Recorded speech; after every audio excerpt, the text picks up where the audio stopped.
నా హైడ్రేషన్ కోసం I just trust one thing, ఫుల్గా వాటర్ ఉండే కంట్రీ డిలైట్ వల్ల పొలాచి కోకోనట్స్. సో ఇప్పుడే కంట్రీ డిలైట్ యాప్ డౌన్లోడ్ చేసుకొని ఆర్డర్ చేయండి. ఆపరేషన్ సింధూర్ తర్వాత భారత్ పాకిస్తాన్లకు ప్రపంచ దేశాలు సంయమనం పాటించండి అని చెప్పి పిలుపునిస్తూ ఉన్నాయి సార్. ఉగ్రవాదాన్ని వ్యతిరేకిస్తామని చైనా చెప్తోంది. ఉద్రిక్తతలు త్వరగా చల్లారాలి, ఇరు దేశాలు కూడా సంయమనం పాటించాలి అని చెప్పి ట్రంప్ కూడా పిలుపునిచ్చారు. భారత్ పాక్ల మధ్య యుద్ధాన్ని ప్రపంచం తట్టుకోలేదు అని చెప్పి ఐక్యరాజ్య సమితి కూడా కామెంట్ చేసింది. చర్చలకే మొగ్గు చూపాలన్న Russia, UAE, Japan and UK. So ఇరు దేశాలకు సూచిస్తూ ఉన్నాయి ప్రపంచ దేశాలు సంయమనం పాటించండి, అణ్వస్త్ర యుద్ధం దాకా వెళితే అది ప్రపంచానికి ముప్పు కాబట్టి ఇద్దరు కూడా రెండు దేశాలు కూడా సంయమనం పాటించండి అని చెప్పి. ఈ తరుణంలో సంయమనం పాటించాల్సింది ఎవరు సార్, భారత పాక? సంయమనం పాటించాం కనుకనే మిలిటరీ టార్గెట్స్ని అటాక్ చేయలే కదా. సంయమనం పాటించాం కనుకనే సివిలియన్ ఇన్ఫ్రాస్ట్రక్చర్కు ఏ రకమైన నష్టం జరగలే కదా. సంయమనం పాటించాం కనుకనే పాకిస్తాన్ పౌరులు ఎవరు చావలేదు కదా, తీవ్రవాదులే చచ్చారు కదా. వాళ్ళు మనం పౌరులుగా చూడలేదు, తీవ్రవాదులుగానే చూస్తున్నాం కదా. అందువల్ల ఇండియా సంయమనం పాటించింది. పాటించకపోతే ఇంతదాకా జరగదు కదా. సంయమనం ఇక పాటించాల్సింది పాకిస్తాన్, మనం కాదు. సో అందువల్ల పహల్గామ్లో అమాయకులైన నిరాయుధులైన ప్రజల్ని మతం అడిగి చంపినారు, కానీ మనం ఏం చేయలేదు. అది భారతదేశం సంయమనం పాటించింది. అందువల్ల సంయమనం పాటించమని ఉపన్యాసాలు రెండు దేశాలకు ఇవ్వడం కరెక్ట్ కాదు. ప్రపంచ దేశాలు చేస్తున్న పొరపాటు ఏంటంటే దే ఆర్ ఐఫనేటింగ్. ఇండియా, పాకిస్తాన్ రెండింటిని ఒకే గంట చూస్తున్నారు. రెండు ఒకటి కాదు. ఒకరేమో విక్టిమ్, ఇంకోరేమో అగ్రెసర్. ఒకరేమో బాధిత దేశం, ఇంకొకరేమో దాడి చేస్తున్న దేశం, నిందిత దేశం. బాధితురాలు, నిందితురాల్ని ఒకే రకమైన స్థాయిలో చూడడం కరెక్ట్ కాదు. అయితే ఎవరైనా అడగచ్చు, మరి రష్యా ఉక్రెయిన్ వారప్పుడు ఇండియా కూడా అదే స్థాయిని తీసుకుంది కదా. అటు రష్యా వైపు లేదు, ఇటు ఉక్రెయిన్ వైపు లేదు, అండ్ ఈ న్యూట్రల్ స్టాండ్ తీసుకుంది కదా. మరి ప్రపంచం న్యూట్రల్ స్టాండ్ తీసుకుంటే తప్పేంటి? మీ విషయంలో ఇండియా చేసిన పని అదే కదా అని అడగచ్చు. కానీ అక్కడికి ఇక్కడికి ఒక తేడా ఉంది, మౌలికమైన తేడా ఉంది. రష్యా దాడి చేసడానికి ఒక రీజన్ ఉంది.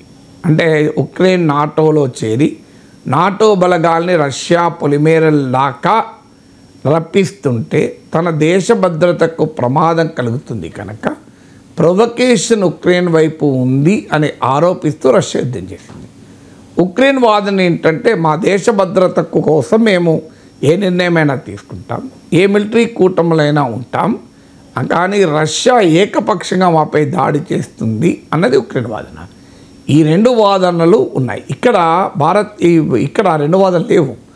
ఇండియా ఏమీ చేయడం లేదు. పాకిస్తానే పహల్గామ్లో దాడి చేసింది, యూరిలో దాడి చేసింది, పుల్వామాలో దాడి చేసింది, పఠాన్కోట్లో దాడి చేసింది, హైదరాబాద్లో గోకుల్ చాట్లో, లుంబిని పార్క్లో దాడి చేసింది, కోయంబత్తూరులో దాడి చేసింది, బెంగళూరు ఐటీ సిటీలో దాడి చేసింది, అక్షర్ధామ్ టెంపుల్ పైన దాడి చేసింది, అమర్నాథ్ యాత్ర పైన దాడి చేసింది, జమ్మూ కాశ్మీర్లో అయితే నిరంతరం దాడులు చేస్తుంది. సో ఇవన్నీ పాకిస్తాన్ చేస్తుంది, ఇండియా ఎప్పుడు చేయలే. సో అందువల్ల దీనికి ఉక్రెయిన్ పరిస్థితికి మనం పోల్చకూడదు. సో ఈ దాడులు చేసినప్పుడు మేము రియాక్ట్ అవుతున్నాం. అందువల్ల సంయమనం పాటించమని చెప్పడంలో, రెండు దేశాలని ఒకే రకంగా చూడడంలో, అంటే ఈ పరిస్థితులకు రెండు దేశాలు కారణం అనే భావన వస్తుంది.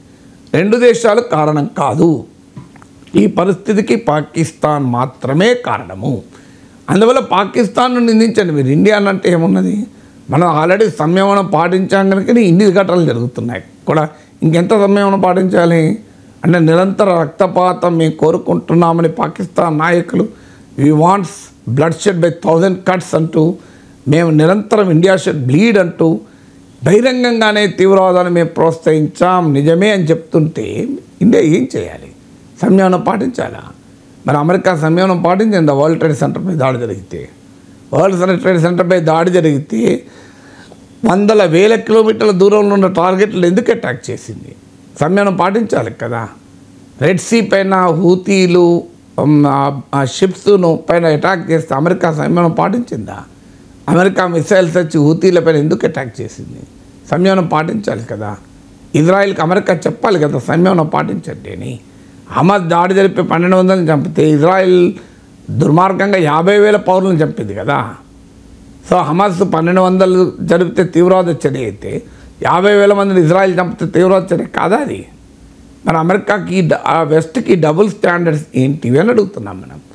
మీరు అమెరికా కానీ యూకే కానీ వెస్టర్న్ కంట్రీస్కు ఇది ద్వంద్వ ప్రమాణాలు కాదా? మీరు ఎక్కడైనా మీరు అమెరికా వచ్చి పాకిస్తాన్ లోపలికి వచ్చి బిన్ లాడెన్ ఎందుకు చంపింది? ఆఫ్ఘనిస్తాన్ పైన ఎందుకు యుద్ధం చేసింది? చెప్పాలి కదా ఆన్సరు. అంటే మీకు ఇండియాకు సంయమనం పాటించడం, మీరెందుకు సంయమనం పాటించలేదు?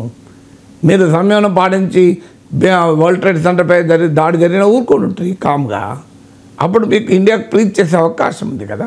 అందుకే మన ఫారిన్ మినిస్టర్ అన్నాడు, we don't need teachers, we need partners అన్నాడు.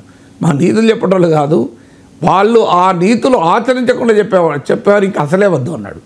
నీతులు చెప్పేవారే వద్దు, ఆచరించే నీతులు చెప్పేవారు ఇంక అసలే వద్దు అన్నాడు. We don't want preachers who do not practice what they preach. ఇది మన ఫారిన్ మినిస్టర్ చెప్పింది, ఇండియా చెప్పింది కరెక్ట్ అది. సో అందువల్ల సంయమనం అనేది అర్థం లేదు. ఇక రెండోది డైలాగ్, చర్చ జరపండి. చర్చలు తక్కువసార్లు జరిపావా ఇప్పటికీ? పర్వేజ్ ముషర్రఫ్ లాంటి ఒక ఆర్మీ జనరల్తో అటల్ బిహారీ వాజ్పేయి లాంటి విఘ్నులు, ఒక గొప్ప పార్లమెంటేరియను, అలాంటి ఒక పెద్ద నాయకుడు కదా, అలాంటి నాయకుడు చర్చ జరిపారు. వాజ్పేయి పర్సనాలిటీకి పర్వేజ్ ముషర్రఫ్ పర్సనాలిటీకి ఏంటికి నక్కకు నాలోగానికి ఉన్న తేడా కదా. అలాంటి అటల్ బిహారీ వాజ్పేయి భారతదేశ ప్రధానిగా the most respected political leader of India, ఒక army general who has blood in his hands, చేతుల నిండా రక్తం ఉన్నవాడితో కరచాలనం చేశాడు కదా ఆగ్రాలో. ఇంతకన్నా ఇంకా డైలాగ్ ఏముంటుంది? నరేంద్ర మోడీ ప్రైమ్ మినిస్టర్ అయినప్పుడు ఆల్ సార్క్ లీడర్లను ఇన్వైట్ చేశాడు. పాకిస్తాన్ ప్రైమ్ మినిస్టర్ని కూడా ఇన్వైట్ చేశారు కదా. నవాజ్ షరీఫ్ ఇంటికి వెళ్ళి ఆయన మాతృమూర్తికి మీకు పాదాభివందనం చేసి ఆయన మనవరాలు పెళ్ళికి అటెండ్ వచ్చాడు కదా మోడీ. ఇంతకన్నా డైలాగ్ ఇంకేం చేస్తారు? ఇంతకన్నా ఇంత మంచితనం చూపెట్టిన తర్వాత కూడా పాకిస్తాన్ దుర్మార్గం ఉన్మాదం చేస్తుంటే మరి ఎవరితో మాట్లాడాలి, ఏమని మాట్లాడాలి? అయినా డైలాగ్ ఎవరితో డైలాగ్? అసీం మునీర్తో డైలాగా, హఫీజ్ సయీద్తో డైలాగా, షహబాజ్ షరీఫ్తో డైలాగా, మసూద్ అజర్తో డైలాగా? పాకిస్తాన్లో ఎవడు పాలిస్తున్నాడు? ఎవరితో చర్చ జరపాలి? పాకిస్తాన్లో చర్చలు జరపాలి కరెక్ట్, ఎవరితో? సో షహబాజ్ షరీఫ్తో జరుపుదామంటే ప్రజలు ఎన్నుకున్న ప్రైమ్ మినిస్టర్ కాదు, ప్రజలు ఇమ్రాన్ ఖాన్ మద్దతుదారులకు 100 మందికి ఎంపీ సీట్లు ఇస్తే వీళ్ళకి అంతకన్నా తక్కువ ఇచ్చారు. సో వీళ్ళు ఎవరితో చర్చ జరపాలి? పోనీ షహబాజ్ షరీఫ్ ఏదో తప్పో ఒప్పో ఎలక్షన్స్ అని జరిగాయి, ఆయనతో మాట్లాడదామంటే ఆయన చేతిలో పవర్ లేదు. ఆయన మళ్ళీ అసీం మునీర్కు ఫోన్ చేయాలి, వీళ్ళు అడుగుతున్నారు ఏం చేద్దామని. మరి అసీం మునీర్తో చర్చ జరుపుదామని ఆయన ఎంతకాలం ఉంటాడో తెలియదు, ఆయనను ఏ మిలిటరీ తిరుగుబాటులో లేపడెత్తారో తెలియదు. మనం చూడలేదు ఎంతమందిని పాకిస్తాన్ లేపేశారు ఇప్పటికీ. షహబాజ్ షరీఫ్ను ఆర్మీ ఎప్పుడు లేపేస్తుందో తెలియదు. మరి షహబాజ్ షరీఫ్తో చర్చ జరుపుదామంటే ఎన్ని రోజులు అధికారంలో ఉంటాడో తెలియదు, ఆర్మీకి తిక్కలేస్తే లేపడేస్తారు. సో పాకిస్తాన్లో ఎవరితో జరపాలి? ఎవరు అసీం మునీర్ ఉన్నా, షహబాజ్ షరీఫ్ ఉన్నా, ఇంకెవడు అధికారంలో ఉన్నా, హఫీజ్ సయీద్, మసూద్ అజర్ అయితే రాజ్యం నడుస్తుంది. మరి వాళ్ళతో చర్చ జరపాలా? Dialogue is ready, we are ready for dialogue. కానీ డైలాగ్ ఎవరితో జరపాలనే సమస్య కదా. పోనీ డైలాగ్ జరుపుతాం, డైలాగ్ జరిగితే ఆగుతుందా? కుక్కదొక్క వంకర కదా. సో డైలాగ్ జరిపితే ప్రపంచంలో ఎవరైనా హామీ ఇవ్వగలుగుతారా? మేము చర్చ జరుపుతానికి సిద్ధం, చర్చలు జరుపుతాం కరెక్టే. చర్చలకు పాకిస్తాన్ వింటుందా? పాకిస్తాన్ ఉనికి అస్తిత్వమే నరనరాన భారత వ్యతిరేకత ఆధారంగా. అలాంటి దేశము, అక్కడ నాయకత్వము, ఆర్మీ, పొలిటికల్ లీడర్షిప్ భారత వ్యతిరేకతతో బతుకుతోంది. ఏమని చర్చ జరపాలి? ఎక్కడ చర్చ జరపాలి? ఎందుకని చర్చ జరపాలి? చర్చలు జరపాల్సింది ఇప్పటికి కూడా ఎవరమైనా ఇండియా ఇది రెడీ, ఇవాళ కాకపోతే రేపైనా చర్చలు జరుపుతారు. ఇప్పుడు చైనాతో చర్చ జరపలే, గాల్వాన్లో జరిగింది. ఒక ఏడాది 2 ఏళ్ళు అసలు నథింగ్ డూయింగ్ అన్నారు. So anti China, boycott China, మామూలు భావోద్వేగం కాదు. తర్వాత ఏమైంది? సో భారత విదేశాంగ మంత్రి చర్చలు జరిపారు. ఐ థింక్ చైనా కూడా వెళ్ళినట్టున్నాడు ఫారిన్ మినిస్టర్. సో మళ్ళీ చైనాతో గాల్వాన్లో అగ్రిమెంట్ కుదిరింది కదా. చర్చలు ఈవెన్ ఇంత దాడులు జరుగుతున్న సమయంలో కూడా director general of military operations of India and Pakistan మాట్లాడుకున్నారు లైన్ ఆఫ్ కంట్రోల్ వచ్చి. అందువల్ల ఒక సబ్స్టాన్షియల్ రిజల్ట్ వైపు అవకాశం ఉంటే India is always ready for dialogue. కానీ డైలాగ్ గురించి చెప్తున్న వారు ఈ డైలాగ్ విజయవంతం కావడానికి పరిస్థితులు ఇప్పుడు ఉన్నాయా? అనేది కదా. ఒకవైపునో can dialogue and terror go together, ఇది క్వశ్చన్ కదా. అయినను చర్చలు జరపాలి, ఆ సందర్భం వచ్చినప్పుడు జరుపుతారు. ఇప్పుడు కాదు సందర్భం. ఇప్పుడు 27 మంది భారతీయులు ప్రాణాలు కోల్పోయిన టైంలో చర్చలకు భారత ప్రజాభిప్రాయం అంగీకరిస్తుందా?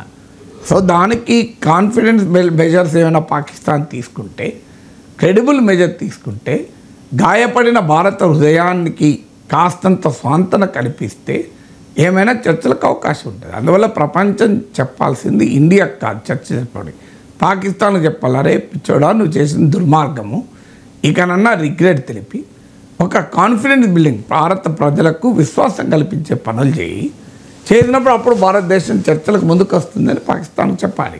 అది వదిలేసి ఇండియాను పాకిస్తాన్ ఐఫనైట్ చేసి సంయమనం పాటించండి, చర్చలు 12 ఉపన్యాసాలు ఇస్తే లాభం.